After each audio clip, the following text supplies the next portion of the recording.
What's up, you guys? It's your girl Michelle back with another video. And so by the title, we're gonna be doing a story time. We are 2 months away from our 10-year wedding anniversary, and it sounds so crazy saying it, but it's even crazy like living it, you know what I mean? So let's do a good old story time about our wedding shenanigans. Make sure you like, subscribe, and comment down below. Let's get started.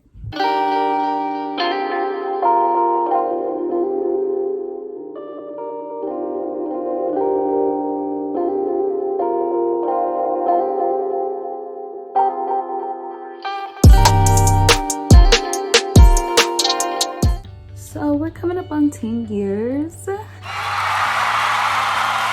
10 whole years of being married to each other. We've been together about 11 years. And coming up on our 10th wedding anniversary on my 32nd birthday. So it's really exciting, even in the midst of everything that's going on that I feel like has completely changed all of our lives. Just being able to find the joy in the midst of everything, being able to find the positive in the midst of everything going on. So I don't take for granted that we've been together this long and that we're going to be celebrating 10 years in 2 months.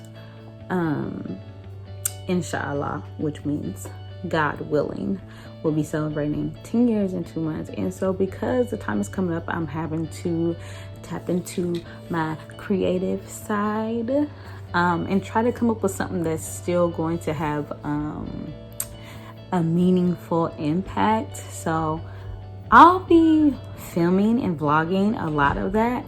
I'll be vlogging a lot of that, but of course, until it happens, you won't see that. But the process does begin now, so you guys will be seeing a lot of that eventually. So I'm really excited for that. I'm excited to see how creative we both can get. That's what I'm excited for. So since we are beginning the planning stages for that, I figured it was a perfect time to do maybe a good little story time about our wedding. And throughout this vlog, throughout the story time, you're going to see pictures from our wedding day and the lack thereof, because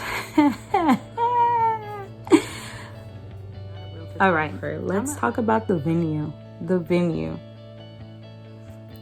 All they were supposed to do was clean and make sure stuff was where it was supposed to be. Do you know, the night before my wedding, we had to have a cleaning party because, again, they had all went out of town for a retreat, but they didn't clean or have a cleaning service come in. So literally friends and family are up cleaning, sweeping floor. Ugh, it was so much.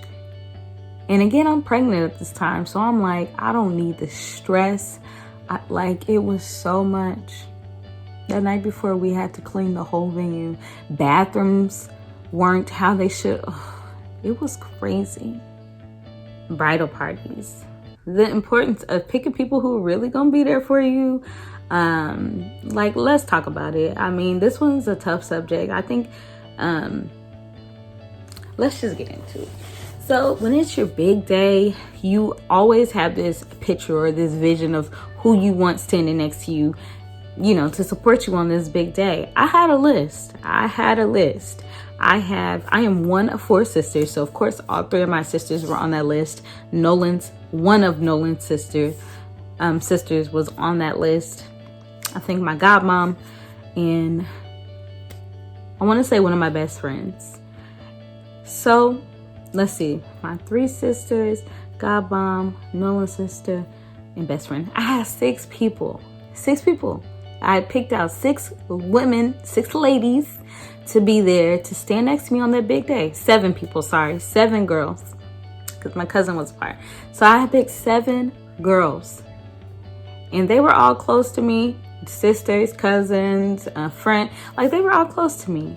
But as the time kept dwindling down to the time of the wedding, people started dropping like flies.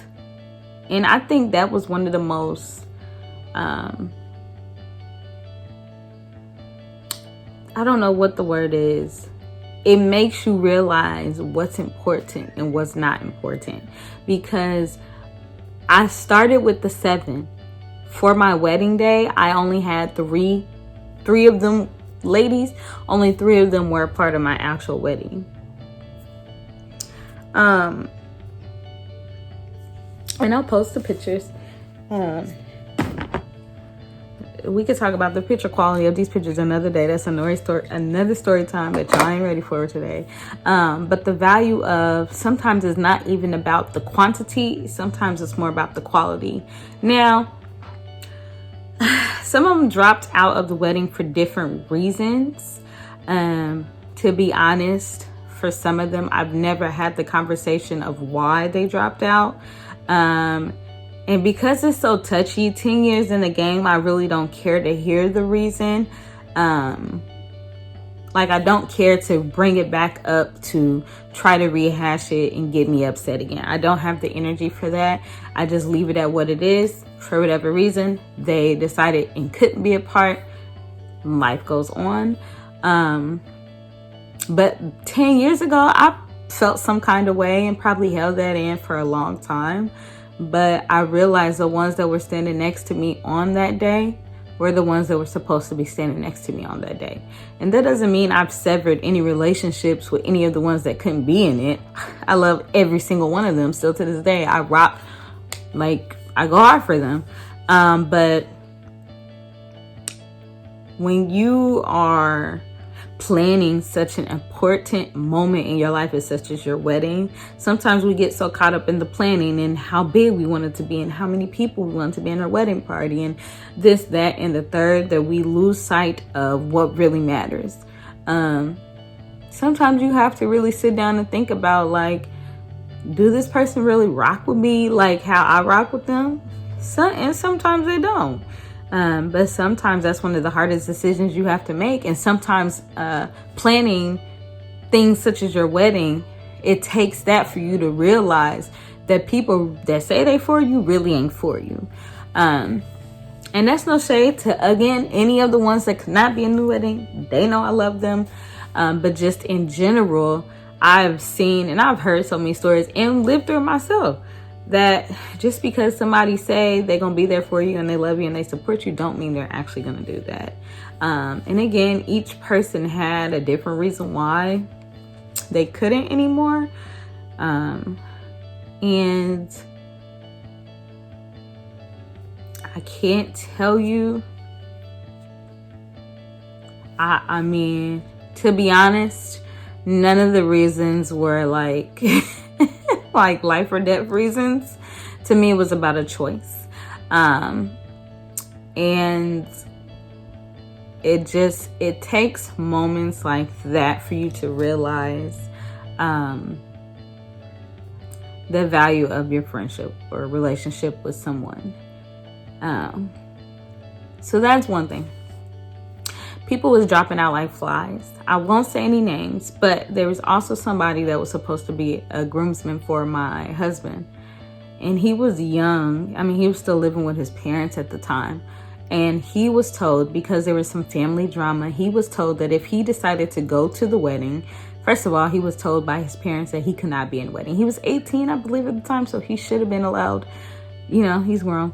But he was told he cannot be in the wedding. And then on top of that, that if he decided to go to the wedding, that he can no longer live there in the house. So guess what?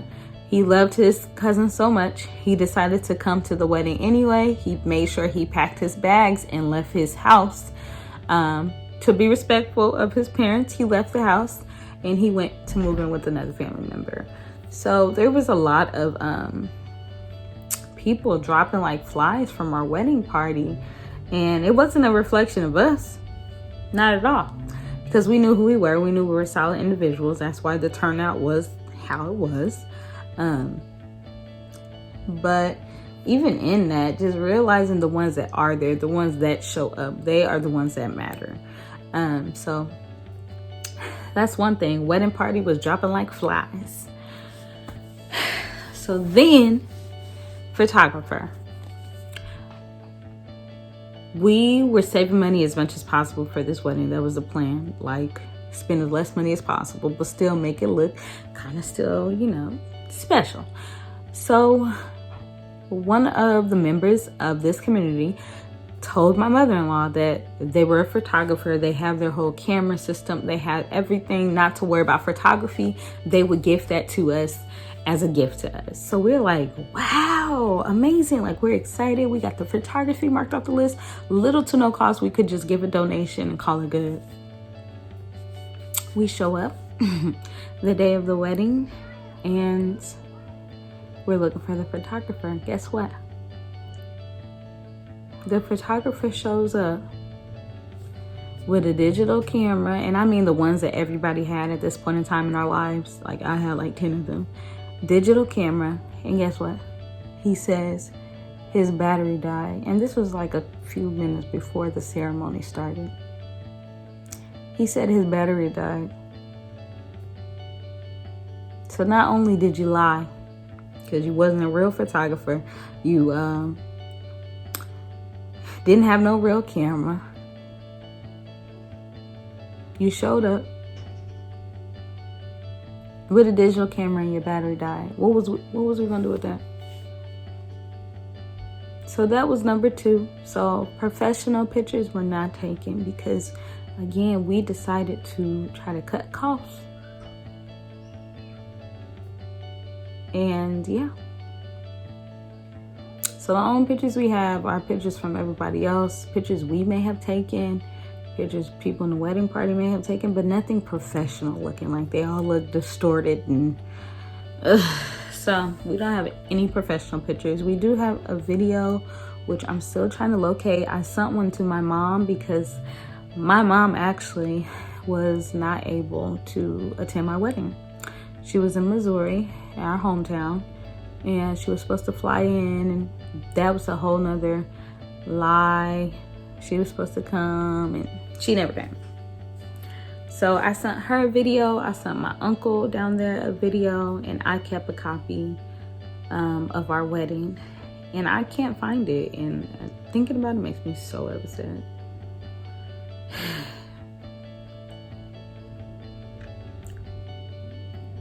So everyone wants like their mom to be a part of their big day, trying on dresses, looking for dresses, picking that dress out, just picking different details about their wedding. Like, that's one thing that I feel like most women look forward to, and so I was looking forward to it. Unfortunately, my mom was living in Missouri at the time, which in our hometown in Missouri, and due to some of her life choices, she was unable to come. They kept telling me, no, she's gonna be there, we're gonna send for her, we're gonna fly her in, and da da da da. My mom was not able to be a part of any part of my wedding.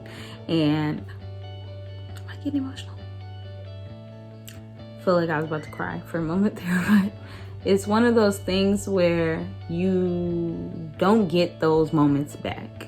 So you have those moments that you wish your mom was there, and some of life's biggest moments you just want to be able to look beside you and see that your mom is there. She wasn't, and I kind of just dealt with it, and accepted it for what it was. But when I think back, because our 10-year is coming up, and I think back onto all the different things that were going on and taking place and things of that nature, and I just fight getting angry and upset, because there were so many moments that I know, had she been there physically, she would have had my back. You know what I mean? Like, had she been there, would have been so many other things that probably wouldn't have happened and probably would have happened. And so I think 2 of those things, we'll say 1. Well, anyways, my mom planned like my aunt's wedding. Like, she helped do my aunt's wedding. So I've seen my mom in action. So I know a lot of this she could have done in her sleep. But one of the most important things, I'm trying to say this without getting emotional, right before you get ready to walk down that aisle and you're handed your bouquet. That moment of, okay, take a deep breath.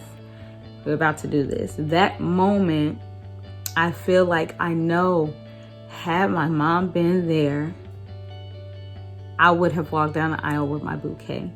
But because she wasn't there, and everybody was just kind of scatterbrained, I guess, or everyone was kind of pulled in many different directions. No one ever gave me the final look. No one ever said, okay, you're ready to go down, double check my makeup or anything like that. I think my sister, Sharita, she was the one that did my hair and makeup, so I'm pretty sure she checked me before she went out. But it was just a matter of those final moments before you walk down the aisle. You know, if your mom wasn't there or anything, you know, it would have just gave you this other piece. And I didn't have that.